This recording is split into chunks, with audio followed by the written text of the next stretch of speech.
Hello বন্ধুরা, আজকে আমরা আলোচনা করব কাল ভৈরবের দণ্ড। এই ৭টি পাপ কখনো ক্ষমা হয় না। ভৈরবের ভয়ঙ্কর বিচার থেকে। শ্মশানের নীরবতা, জ্বলন্ত চিতার আগুন আর অন্ধকারের মাঝে দাঁড়িয়ে আছেন এক ভয়ঙ্কর দেবতা। হাতে দণ্ড, চোখে অগ্নিশিখা, গলায় নরকঙ্কালের মালা। তিনি কাল ভৈরব, সময়ের অধিপতি, ধর্মের রক্ষক আর পাপীদের চূড়ান্ত বিচারক। শাস্ত্রে বলা হয় মহাদেবের ক্রোধ রূপ হলো কাল ভৈরব। তিনি কাউকে ভয় পান না, কাউকে পক্ষপাত করেন না। আজ আমরা জানবো সেই ভয়ঙ্কর সত্য, কোন ৭টি পাপ আছে এমন যেগুলোর জন্য কাল ভৈরব কখনোই ক্ষমা করবে না। এই কথাগুলো মনে রাখবেন। এগুলো কোনো সাধারণ পাপ নয়, এগুলো এমন অপরাধ যা মানুষের আত্মাকে ভেতর থেকে ধ্বংস করে যায়।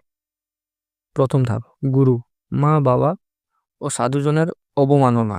যে মানুষ নিজের জন্মদাতা মা বাবাকে কষ্ট দেয়, গুরুজনকে অসম্মান করে বা জ্ঞানীদের তুচ্ছ করে, তাকে শাস্ত্রে জ্বলন্ত লাশ বলা হয়। কাল ভৈরব বিশ্বাস করেন যার মধ্যে কৃতজ্ঞতা নেই তার মধ্যে ধর্ম নেই। এমন পাপের প্রায়শ্চিত্ত অত্যন্ত কঠিন আর অনেক ক্ষেত্রে ক্ষমনীয়।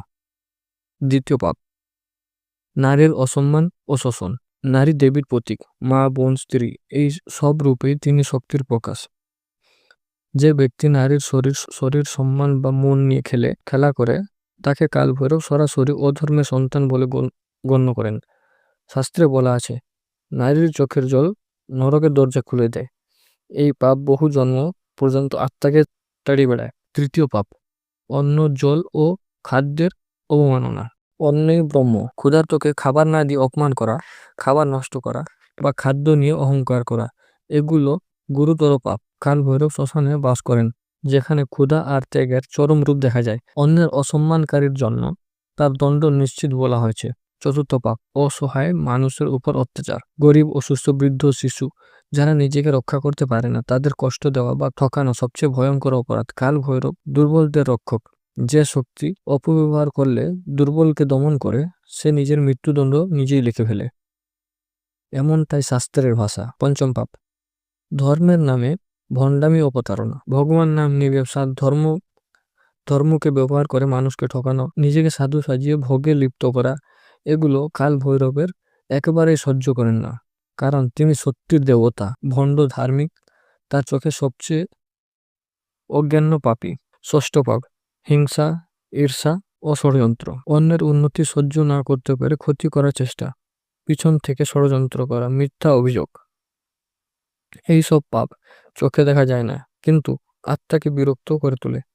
কাল ভৈরব এই গোপন পাপগুলো দেখেন, তার বিচার অদৃশ্য হলেও অমোঘ। সপ্তম এবং সবচেয়ে ভয়ঙ্কর পাপ, নিজের কর্মে দায়িত্ব অস্বীকার করা, সব দোষ ভাগ্যের উপর চাপিয়ে দেওয়া, নিজেকে ভুল মানা। অনুতাপহীন জীবনযাপন একটা চরম অধর্ম। শাস্ত্রে বলা হয়েছে অনুতাপ ছাড়া মুক্তি নেই। যে নিজের পাপ অস্বীকার করে, কাল ভৈরব তার আত্মাকে অন্ধকারে রেখে দেন। বন্ধুরা, মনে রাখবেন, কাল ভৈরব ভয় দেখানোর জন্য নন, তিনি সতর্ক করার জন্য। তিনি চান মানুষ সোজা পথে হাঁটুক, ভক্তির সঙ্গে জীবনযাপন করেন। ভক্তির সঙ্গে জীবনযাপন করলে, সত্য আর ন্যায়ের পাশে থাকলে তিনি হয়ে ওঠেন সবচেয়ে বড় রক্ষক।